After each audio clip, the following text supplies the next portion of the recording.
ചില ആളുകളൊക്കെ സീറ്റ് തന്നില്ലെങ്കിൽ ആത്മഹത്യ ചെയ്യും എന്ന് വരെയുള്ള ഭീഷണികൾ മുഴക്കുന്നതായിട്ടുള്ള വാർത്തകളാണ് വന്നുകൊണ്ടിരിക്കുന്നത്. എന്താണ് ഈ വിഷയത്തിൽ പറയാനുള്ളത്?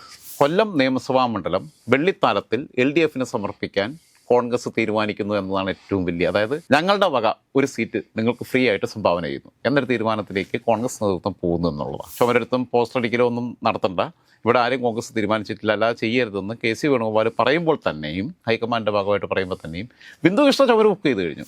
അയൺ ലേഡി എന്നുള്ള പേര് ഇന്ദിരാഗാന്ധിക്ക് ഉണ്ടെങ്കിൽ പുള്ളിക്കാരി ഗോൾഡൻ ലേഡി ആണെന്നുള്ള മട്ടിലാണ് നിൽക്കുന്നത്. ഏറ്റവും കൂടുതൽ തെരഞ്ഞെടുപ്പുകളിൽ മത്സരിക്കുകയും എല്ലാ തെരഞ്ഞെടുപ്പുകളിലും പരാജയപ്പെടുകയും ചെയ്ത ആളെന്നുള്ള രീതിയിൽ ഗിന്നസ് ബുക്കിലോ ലിംഗ ബുക്ക് ഓഫ് റെക്കോർഡ്സിലോ പേര് വരണമെന്നുള്ളതാണ് പുള്ളിക്കാരുടെ ആഗ്രഹം എന്ന് എനിക്ക് തോന്നുന്നത്. ബിന്ദു കൃഷ്ണനെ സ്ഥാനാർത്ഥിയായിട്ട് പ്രഖ്യാപിച്ചങ്ങോട്ട് കിട്ടിക്കഴിഞ്ഞാൽ 8 മണിക്ക് വോട്ടെണ്ണുമെങ്കിൽ 7 മണിക്ക് UDF അവിടെ തോറ്റു, CPM വിജയിച്ചു. രാജൻഭായ് നമസ്കാരം. നമസ്കാരം. രാജൻഭായ്, നിയമസഭാ തെരഞ്ഞെടുപ്പ് മെയ് ആദ്യവാരം എന്നുള്ളത് ഏകദേശം കൺഫേംഡ് ആയിട്ട് ഉള്ള കാര്യമാണ്. ചില സ്ഥലങ്ങളിലൊക്കെ സ്ഥാനാർത്ഥി ആകാൻ വേണ്ടിയിട്ടുള്ള നെട്ടോട്ടമാണ് പല ആളുകളും. അപ്പോൾ ഇപ്പം അറിയാൻ വേണ്ടി സാധിക്കുന്നത് എന്താ വെച്ചാൽ, ചില ആളുകളൊക്കെ സീറ്റ് തന്നില്ലെങ്കിൽ ആത്മഹത്യ ചെയ്യും എന്ന് വരെയുള്ള ഭീഷണികൾ മുഴക്കുന്നതായിട്ടുള്ള വാർത്തകളാണ് വന്നുകൊണ്ടിരിക്കുന്നത്.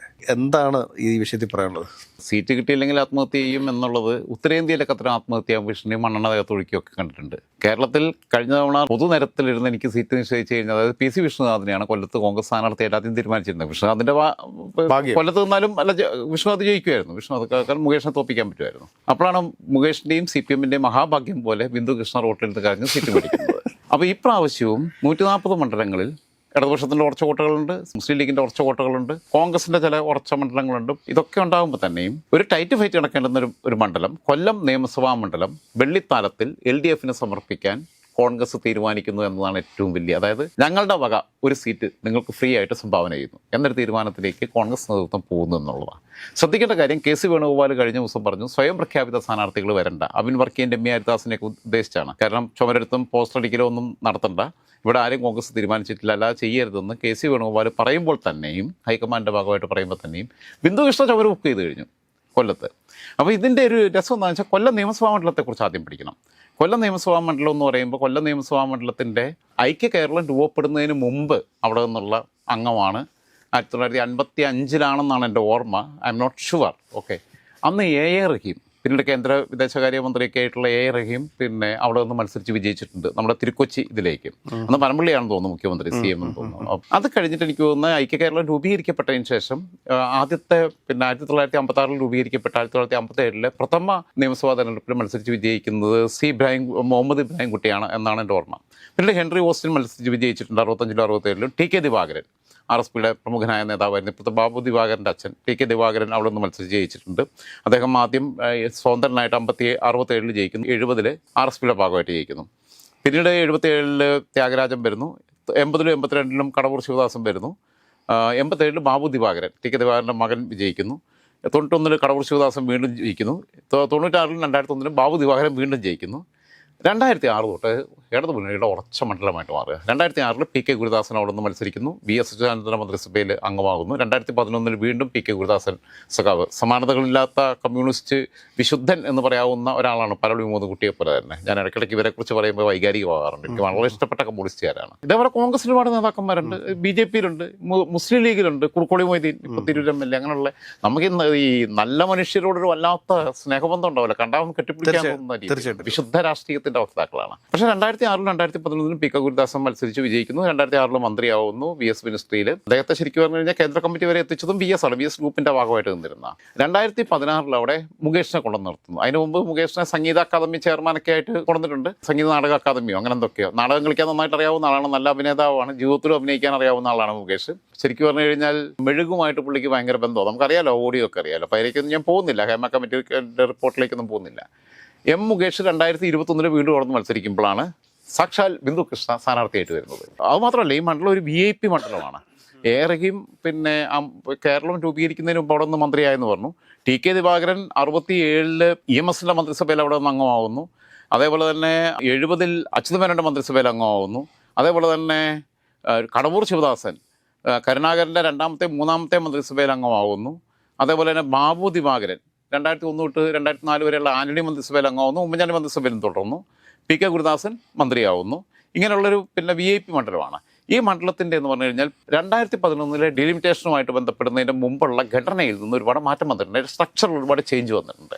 2011 മുമ്പെന്ന് പറഞ്ഞു കഴിഞ്ഞാൽ ഉണ്ടായിരുന്ന സ്ഥിതിയിൽ നിന്ന് 2011 ഡീലിമിറ്റേഷൻ ഇംപ്ലിമെൻറ്റ് ചെയ്യുന്നത്. പക്ഷേ 2008 ഡീലിമിറ്റേഷൻ്റെ റിപ്പോർട്ട് വരുന്നത്. അന്ന് ഈ വായി നോക്കികൾ കോൺഗ്രസ്സുകാർ അവിടെ പോയി ചായ കുടിച്ചു. ചെന്നിത്തലയ്ക്കായിരുന്നു തോന്നുന്നത്. പിന്നെ എല്ലാ മുന്നണിയുടെയും പിന്നെ ആൾക്കാരുണ്ട്. ബാക്കിയുള്ളൊരു നല്ല പ്ലാനിങ് നടത്തി പ്രിപ്പയർ ചെയ്ത് എങ്ങനെയൊക്കെ വെട്ടണം, ഏതൊക്കെ മണ്ഡലങ്ങളിലേക്ക് ഏതൊക്കെ പഞ്ചായത്ത് കൂട്ടണം എന്നുള്ളത് പ്ലാൻ ചെയ്ത് ഇടതു മുന്നണി വന്നു. രമേശ് ചെന്നിത്തല രാത്രി ഉസ്മാനെയും വിളിച്ച് ചർച്ച ചെയ്തുകൊണ്ടിരുന്നു. അത് കഴിഞ്ഞിട്ട് രാവിലെ ചെന്ന് പിന്നെ ചർച്ചയ്ക്ക് ഇരുന്നു. കെ എൻ എ ഖാദർ പണിയെടുത്തു. മുസ്ലിം ലീഗിൻ്റെ പ്രതിനിധി കെ എൻ എ ഖാദറായിരുന്നു. മുസ്ലിം ലീഗ് സുരക്ഷിതമാക്കി. കോൺഗ്രസ്സുകാർ വായി നോക്കിയാളെ പോലെ അവിടെ പോയിരുന്ന് രമേശ് ചെന്നിത്തല അവിടെ ഇരുന്ന് ഉറങ്ങിയൊന്നും എനിക്കറിയത്തില്ല. മണ്ഡലമൊക്കെ CPM വെട്ടറിൻ്റെ പോലെ വെട്ടി. ലീഗിൻ്റെ കാര്യം K N A Khader Malappuram ജില്ലയുടെ കാര്യം കൃത്യമായിട്ട് ലീഗിൻ്റെ മണ്ഡലങ്ങൾ നോക്കി. മറ്റേത് കോൺഗ്രസ് നോക്കുമല്ലോ എന്ന് കരുതി. ലീഗിൻ്റെ പണിയല്ലോ കോൺഗ്രസിൻ്റെ മണ്ഡലം നോക്കാൻ. അവർ മുന്നിൽ രണ്ടാം ഘടകകക്ഷിയാണ്. വെട്ടി ശരിയാക്കിയിട്ടു. അതായത് കുണ്ട്ര മണ്ഡലത്തിൽ നിന്ന് പകുതിയോളം ഭാഗം കൊല്ലത്തേക്ക് വന്നു. കൊല്ലം മണ്ഡലത്തിന്റെ പകുതിയോളം ഭാഗം ഇരവിപുരത്തേക്ക് കൊടുത്തു. ഇരവിപുരവും സുരക്ഷിതമാക്കി, കുണ്ട്രയും സുരക്ഷിതമാക്കി, കൊല്ലവും സുരക്ഷിതമാക്കി CPM. ആ രീതിയിൽ വെട്ടി. കുണ്ട്ര പിന്നെ കഴിഞ്ഞ തവണ ആഴക്കടൽ മത്സ്യബന്ധനമൊക്കെ ആയിട്ട് ബന്ധപ്പെട്ട പിന്നെ വിഷയങ്ങളുമായിട്ട് ബന്ധപ്പെട്ടാണ് മേഴ്സിക്കുട്ടിയമ്മ നോക്കുന്നത്. പക്ഷേ ഇപ്പോൾ PC വിശ്വനാഥ് ഏറെക്കുറെ സേഫ് സോണിൽ നിൽക്കുന്നു എന്നുള്ളതാണ് നമുക്ക് മനസ്സിലാക്കാൻ പറ്റുന്നത്. പാവം മേഴ്സിക്കുട്ടിയമ്മ ബലിയാടായിരുന്നു. അവർ ചെയ്യാത്ത കുറ്റത്തിനാണ് ശിക്ഷിക്കപ്പെട്ടത്. ഇവിടെ 2016 നിന്ന സൂരജ് രവിയാണ്. സൂരജ് രവി ഇപ്പോൾ KPCCയുടെ ജനറൽ സെക്രട്ടറിയാണ്. 2021 ബിന്ദു കൃഷ്ണ നിൽക്കുന്നു, തോക്കുന്നു. ബിന്ദു കൃഷ്ണ യഥാർത്ഥത്തിൽ ചാത്തന്നൂർ മണ്ഡലംകാരിയാണ്. ചാത്തന്നൂർ മണ്ഡലത്തിലെ ആദ്യ ചെന്നല്ലൂർ പഞ്ചായത്തിലാണ് ഇവരുടെ വീടുള്ളത്. ഇവർ DCCയുടെ പിന്നെ പ്രസിഡന്റ് ആയതിനു ശേഷമാണ് കൊല്ലത്തേക്ക് താമസം മാറ്റുന്നത്. അതേസമയം പിന്നെ സൂരജ് രവി എന്ന് പറയുമ്പോൾ സൂരജ് രവി തോപ്പിൽ രവിയുടെ മകനാണ്. അറിയാമല്ലോ, തോപ്പിൽ വാസിയും തോപ്പിൽ രവിയും രണ്ടുപേരാണ് തോപ്പിലിന്റെ പേരിൽ അറിയപ്പെടുന്നവര്. 30 വർഷത്തോളമായി രാഷ്ട്രീയ രംഗത്തുണ്ട് അദ്ദേഹത്തിന്. എന്തായിരുന്നാലും പിന്നെ അദ്ദേഹം KSUയുടെ കടന്നു വന്നു. KSUവിന്റെ ഭാരവാഹിയായിരുന്നു, യൂത്ത് കോൺഗ്രസിന്റെ ഭാരവാഹിയായിരുന്നു, DCCയുടെ വൈസ് പ്രസിഡന്റ് ആയിരുന്നു, KPCCയുടെ എക്സിക്യൂട്ടീവ് മെമ്പർ ആയിരുന്നു, KPCCയുടെ സെക്രട്ടറി ആയിരുന്നു, നിലവിൽ KPCCയുടെ ജനറൽ സെക്രട്ടറിയാണ്. ബിന്ദു കൃഷ്ണ ആവട്ടെ മഹിളാ കോൺഗ്രസിന്റെ സംസ്ഥാന അധ്യക്ഷയായിരുന്നു, പിന്നീട് DCC പ്രസിഡന്റ് ആയിരുന്നു. DCC പ്രസിഡന്റ് ആകുമ്പോൾ ഭയങ്കര പിന്നെ നാടകീയമായി കാര്യങ്ങൾ കൈകാര്യം ചെയ്യുന്ന ഒരാളാണ്. കാരണം പുള്ളിക്കാരുടെ വിചാരം പുള്ളിക്കാരി ഇന്ദിരാഗാന്ധിയേക്കാൾ മേലെയാണെന്നുള്ളതാണ്. അയൺ ലേഡി എന്നുള്ള പേര് പിന്നെ ഇന്ദിരാഗാന്ധിക്ക് ഉണ്ടെങ്കിൽ പുള്ളിക്കാരി ഗോൾഡൻ ലേഡി ആണെന്നുള്ള മട്ടിലാണ് നിൽക്കുന്നത്. അയൺ തുരുമ്പ് പിടിക്കും, സ്വർണം പിന്നെ തുരുമ്പും പിടിക്കത്തില്ല, ക്ലാവും പിടിക്കത്തില്ല. ചെമ്പാണെങ്കിൽ ക്ലാവ് പിടിക്കാം. പുള്ളിക്കാരുടെ വിചാരം പുള്ളിക്കാരി ഗോൾഡൻ ലേഡി, ഡയമണ്ട് ലേഡി ആണെന്ന് ഇനി ആണോ വിശ്വാസം എന്നുള്ളത് എനിക്കറിയത്തില്ല. നിന്ന മത്സരങ്ങളിലെല്ലാം തോറ്റ ട്രാക്ക് റെക്കോർഡുള്ള ഒരാളാണ് ബിന്ദു കൃഷ്ണ. ബിന്ദു കൃഷ്ണ 95 ജില്ലാ പഞ്ചായത്തിലേക്ക് മത്സരിക്കുന്നു. 95 എന്ന് പറയുമ്പം 31 വർഷം മുമ്പ്, നല്ല പ്രായത്തിൽ ചെറുപ്പക്കാരിയായിരിക്കുമ്പോൾ ജില്ലാ പഞ്ചായത്തിലേക്ക് മത്സരിക്കുന്നു. അതിമനോഹരമായി പരാജയപ്പെടുന്നു എന്നാണ് പറയേണ്ടത്, വെറുതെയുള്ള പരാജയപ്പെടില്ല. 2011 സ്വന്തം മണ്ഡലമായ ചാത്തന്നൂരിൽ നിന്ന് മത്സരിക്കുന്നു. എതിർ സ്ഥാനാർത്ഥിക്ക് നല്ല ഭൂരിപക്ഷം ഉണ്ടാക്കി കൊടുക്കുന്നു. 2014 ലോക്സഭയിലേക്ക് മത്സരിക്കുന്നു. ആറ്റിങ്ങൽ ലോക്സഭാ മണ്ഡലത്തിൽ നിന്ന് തോക്കുന്നു. അവിടെ നിന്ന് സമ്പത്താ ജയിച്ചെന്ന് എനിക്ക് തോന്നുന്നത്. ആ മണ്ഡലം 2019 അടൂർ പ്രകാശ് പോയപ്പോൾ പിടിച്ചു. 2024 നിലനിർത്തി. അവിടെയാണ് ബിന്ദു കൃഷ്ണ അവിടെയും പോയി തോറ്റു. അതായത് 2 നിയമസഭാ മണ്ഡലങ്ങളിൽ തോറ്റു, 1 ലോക്സഭാ മണ്ഡലത്തിൽ തോറ്റു, 1 ജില്ലാ പഞ്ചായത്ത് ഡിവിഷനിൽ തോറ്റു. അടുത്ത തോൽവിക്ക് വേണ്ടിയിട്ട് റെഡിയായിട്ട് നിൽക്കുക. അതായത് ഏറ്റവും കൂടുതൽ തെരഞ്ഞെടുപ്പുകളിൽ മത്സരിക്കുകയും എല്ലാ തെരഞ്ഞെടുപ്പുകളിലും പരാജയപ്പെടുകയും ചെയ്ത ആളെന്നുള്ള രീതിയിൽ ഗിന്നസ് ബുക്കിലോ ലിങ്ക ബുക്ക് ഓഫ് റെക്കോർഡ്സിലോ പേര് വരണമെന്നുള്ളതാണ് പുള്ളിക്കാരുടെ ആഗ്രഹം എന്ന് എനിക്ക് തോന്നുന്നത്. കോൺഗ്രസിനും പുള്ളിക്കാരിയെ കൊണ്ട് അങ്ങനെ ഒരു ഉദ്ദേശം ഉണ്ടെന്ന് തോന്നുന്നു. കാരണം ഒരു കോൺഗ്രസ്സുകാരുടെ പേര് ഗിന്നസ് ബുക്കിലൊക്കെ വരിക എന്ന് പറഞ്ഞു കഴിഞ്ഞാൽ വലിയൊരു കാര്യമാണ്. അതിനകത്തൊന്നും കുറ്റം പറയുന്നില്ല. ഇതിനകത്ത് ഇപ്പോൾ കനകോലി റിപ്പോർട്ടാണ് ഇവരെ സാധനം. കനകോലി റിപ്പോർട്ട് ആർക്ക് വേണ്ടി ഉണ്ടാക്കിയെന്നും എന്തിനു വേണ്ടി ഉണ്ടാക്കിയെന്നുള്ളത് ഇപ്പം നമ്മൾ പറയുന്നില്ല. പറയേണ്ട ആവശ്യം വന്നാൽ പറയും. ഇപ്പം നമ്മൾ തൽക്കാലം പറയുന്നില്ല. കൃത്യമായ ധാരണയുണ്ടല്ലോ, കൃത്യമായ ധാരണയുണ്ട് ആർക്ക് വേണ്ടിയിട്ടാണ് എന്തിനു വേണ്ടിയിട്ടാണ് കനകോലി എന്നുള്ളത്. കോൺഗ്രസ്സുകാർക്ക് 5 പൈസ കയ്യിലെടുക്കാനില്ല. അവന്മാർ എവിടെന്നെങ്കിലും കിട്ടുന്ന പൈസ ആരെങ്കിലും വല്ല പിരിവും കൊടുത്തു കഴിഞ്ഞാൽ അതെല്ലാം എടുത്തിട്ട് ഈ മെമ്പർഷിപ്പിൽ നിന്ന് കിട്ടുന്ന പൈസ എല്ലാം കൂടെ എടുത്തിട്ട് കനകോലിന് കൊടുത്തുകൊണ്ടിരിക്കുക. കനകോലിനെ തീറ്റിപ്പൂറ്റുക എന്നുള്ളതാണ് ഇവരെ പരിപാടി. കനകോലി ചേർക്കും, അത്രയേ ഉള്ളൂ. കോൺഗ്രസ് ക്ഷീണിക്കും, വലിയും. അത് മാത്രമല്ല 2016 തെരഞ്ഞെടുപ്പിൽ മുകേഷിന്റെ സരിതയുമായിട്ടുള്ള ബന്ധം പിരിഞ്ഞു. അതിനുശേഷം മേതിൽ ദേവികയായിട്ടുള്ള ബന്ധത്തിനകത്തും അസ്വസ്ഥതകളുണ്ട്. അതെല്ലാം പുറത്ത് ലീക്കായതാണ്. മാത്രമല്ല പിന്നെ ഒരുപാട് വിഷയങ്ങൾ പിന്നെ മുകേഷിനെതിരെ ഉയർന്നു വരികയും അത് പിന്നെ വലിയ പ്രചാരണായുധമാക്കി മാറ്റുകയും ഒക്കെ ചെയ്യാൻ പറ്റുന്ന സാഹചര്യത്തിലാണ്. അന്ന് 2016 മത്സരിച്ച സൂരജ് രവിയെ തന്നെ വീണ്ടും അവിടെ കൊണ്ടുവന്നിരുന്നെങ്കിൽ അവർക്ക് സുഖമായിട്ട് ജയിക്കാൻ പറ്റുമായിരുന്നു. പിന്നെ അവന്മാർ ജയിക്കണം എന്നുള്ളത് നമ്മുടെ ആഗ്രഹമൊന്നുമല്ല. അവർക്ക് ആഗ്രഹം ഉണ്ടെങ്കിൽ ജയിച്ചാൽ മതി. നമുക്കിപ്പോൾ ഇവിടെ LDFനോ അല്ലെങ്കിൽ CPMനോ CPIക്കോ കോൺഗ്രസിനോ ലീഗിനോ BJPക്കോ സീറ്റ് ഉണ്ടാക്കി കൊടുക്കില്ല, അവരെ ജയിപ്പിക്കില്ല, അവരെ തോൽപ്പിക്കില്ല, ഒന്നും നമ്മളെ പണിയല്ല. തോൽപ്പിക്കേണ്ടവരെ തോൽപ്പിക്കാനുള്ള പണി നമ്മളെടുക്കും. നല്ല മനുഷ്യരെ ജയിപ്പിക്കാനുള്ള പിന്നെ അഭിപ്രായം, നല്ല അഭിപ്രായം പണിയെടുക്കുക എന്നുള്ളതല്ല, നമ്മുടെ അഭിപ്രായങ്ങൾ നമ്മൾ പറയും, നമ്മുടെ നിരീക്ഷണത്തിനനുസരിച്ച്. അന്ന് 2021 തെരഞ്ഞെടുപ്പിൻ്റെ സമയത്ത് സിവിക്ക് ഓർമ്മ ഉണ്ടാവുമായിരിക്കും. അന്ന് ലതിക സുഭാഷ് തലമുട്ടയടിക്കുന്നു. ഏറ്റുമാനൂർ സീറ്റ് കിട്ടിയില്ല എന്നും പറഞ്ഞിട്ട് ലതിക സുഭാഷ് തലമുട്ടയടിക്കുന്നു. അപ്പോൾ ബിന്ദു കൃഷ്ണ പറഞ്ഞു സ്ത്രീകളെ പരിഗണിക്കുന്നില്ല, ഞങ്ങളെ ആരെയും പരിഗണിക്കുന്നില്ല എന്ന് പറഞ്ഞ് റോട്ടിലിരുന്ന് നിലവിളിച്ചു. റോട്ടിൽ കിടന്നിട്ട് നടുറോഡിൽ കിടന്നിട്ട് DCC പ്രസിഡന്റ് നടുറോഡിൽ കിടന്നിട്ട് ബഹളം വെച്ച് കരഞ്ഞു. ആർത്തടിച്ച് നെഞ്ചത്തടിച്ച് കരയുക, ഞങ്ങളെ സ്ത്രീകളെ പരിഗണിക്കുന്നില്ല എന്ന് പറഞ്ഞ് നെഞ്ചത്തടിച്ച് കരഞ്ഞു. ആ സ്ത്രീകളെ പരിഗണിക്കുന്നില്ല, സ്ത്രീകൾക്ക് സീറ്റ് കൊടുക്കുന്നില്ല എന്ന് പറഞ്ഞു. അത് കഴിഞ്ഞപ്പോൾ പുള്ളിക്കാരിയെ പരിഗണിച്ചു. അത് കഴിഞ്ഞപ്പോൾ കണ്ണീരൊക്കെ തുടച്ചു, മുഖം കഴുകി. പത്രക്കാരി ചോദിച്ചു, ലതിക സുഭാഷിന് സീറ്റ് കൊടുത്തില്ലല്ലോ. അല്ല, എല്ലാവരെയും കൂടെ എങ്ങനെയാണ് പരിഗണിക്കുന്നത്? എനിക്ക് സീറ്റില്ല എന്നുള്ളതാണ് പ്രശ്നം, അല്ലാതെ സ്ത്രീകളെ പരിഗണിച്ചില്ല എന്നുള്ളതല്ല കുഴപ്പം. ലതിക സുഭാഷ് പിന്നെ PC ചാക്കോയുടെ കൂടെ അതിനകത്ത് പോയി എന്തോ ഇപ്പൊ സ്റ്റേറ്റ് കാറും കാര്യങ്ങളൊക്കെ ഉണ്ടായിരുന്നു. അതൊക്കെ പോയി ഏറ്റവും ലാസ്റ്റ് കോട്ടയം നഗരസഭയിലേക്ക് സ്വതന്ത്രമായിട്ട് അല്ല, സ്വതന്ത്രമായിട്ടില്ല, LDF സ്ഥാനാർത്ഥിയായിട്ട് മത്സരിച്ചാണ്ട് 100 താഴെ വോട്ട് കിട്ടി. പുള്ളിക്കാരിക്ക് വോട്ട് ചെയ്തോന്ന് എനിക്കറിയത്തില്ല. ഇനി അപ്പോൾ അതും അസാധുവായി പോയെന്ന് അറിയത്തില്ല. ഓക്കെ, നമ്മൾ സൂരജ് രവിയുടെ പശ്ചാത്തലം എടുത്ത് പരിശോധിക്കുക. ഇദ്ദേഹം പിന്നെ തോപ്പിൽ രവിയുടെ മകനാണ്. തോപ്പിൽ രവി എന്ന് പറയുമ്പം MA ജോണിൻ്റെയും വയലാർ രവിയുടെയും AK ആന്റണിയുടെയും കൂടെ KSUവിൻ്റെ പ്രവർത്തനത്തിലുണ്ടായിരുന്ന ഈ 4 ടീമാണ് KSUവിൻ്റെ സമുന്നത ലീഡർഷിപ്പ് എന്ന് പറയുന്നത്. MA ജോൺ നമ്മെ നയിക്കും എന്നൊരു മുദ്രാവാക്യം ഉണ്ടായിരുന്ന ഒരു കാലഘട്ടത്തെക്കുറിച്ച് നമ്മൾ കേട്ടിട്ടുണ്ട്. നമ്മുടെ ഗ്രാൻഡ് ഫാദറും പിന്നെ പപ്പയൊക്കെ പറഞ്ഞിട്ടും കേട്ടിട്ടുണ്ട്. Vayalar Ravi, AK Antony, MA John, Thoppil Ravi KSUവിൻ്റെ 2ാമത്തെ കമ്മിറ്റി വരുമ്പോൾ അതിൻ്റെ വൈസ് പ്രസിഡന്റ് ആയിരുന്നു. അതേപോലെ തന്നെ MA ജോണും തോപ്പിൽ രവിയാണ് യൂത്ത് കോൺഗ്രസിന് അന്ന് സംസ്ഥാന അധ്യക്ഷ സ്ഥാനം ഇല്ലെന്ന് തോന്നുന്നു, സെക്രട്ടറിയാണ്.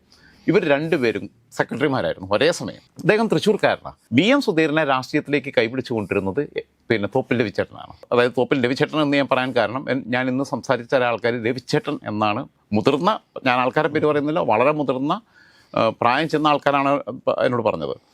ജീവിതത്തിൽ ഒരുപാട് സ്ട്രഗിൾ ചെയ്ത മനുഷ്യനാണ്. സാമ്പത്തികമായിട്ടുള്ള പ്രയാസങ്ങളൊക്കെ ഉണ്ടായിരുന്നു. അങ്ങനെ ഇദ്ദേഹം മലയാള മനോരമയുടെ പത്രലേഖകനായിട്ട് വരുന്നു.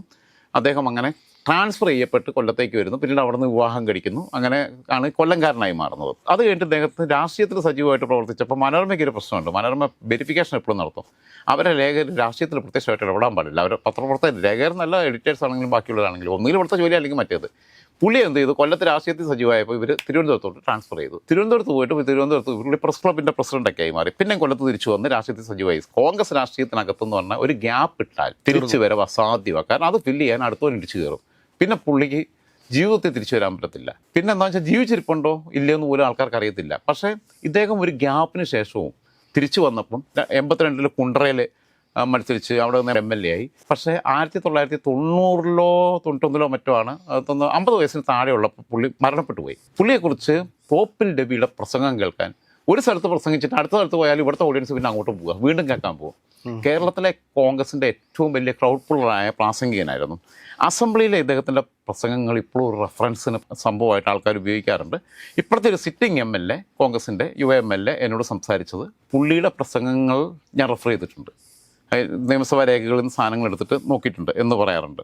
ഇദ്ദേഹം ജീവിച്ചിരിപ്പുണ്ടായിരുന്നെങ്കിൽ ഒരു മന്ത്രി, KPCC പ്രസിഡന്റ്, ഒരു പക്ഷേ മുഖ്യമന്ത്രി വരെ ആവാൻ സാധ്യതയുണ്ടായിരുന്ന ആളാണ് തോപ്പിൽ രവി. അത്ര അസാധ്യമായ ശേഷി ഉണ്ടായിരുന്ന ആളാണ്. അപ്പം ഇങ്ങനെയുള്ള ഒരാളെ മകനാണ് സൂരജ് രവി. സൂരജ് രവിക്ക് അവിടെ ഞാൻ മനസ്സിലാക്കിയിടത്തോളം വെച്ച് അടിത്തട്ടിൽ ഇപ്പം എന്നോട് സംസാരിച്ചവരൊക്കെ പറഞ്ഞത് സൂരജ് രവിയാണ് അവിടെ പ്ലേസ് ചെയ്യപ്പെടേണ്ടത്. ബിന്ദു കൃഷ്ണ വന്നു കഴിഞ്ഞാൽ CPM പോസ്റ്റർ ഒട്ടിക്കേണ്ട, വോട്ട് ചോദിക്കേണ്ട. ബിന്ദു കൃഷ്ണനെ സ്ഥാനാർത്ഥിയായിട്ട് പ്രഖ്യാപിച്ചങ്ങോട്ട് കിട്ടിക്കഴിഞ്ഞാൽ 8 മണിക്ക് വോട്ടെണ്ണുമെങ്കിൽ 7 മണിക്ക് UDF അവിടെ തോറ്റു, CPM വിജയിച്ചു.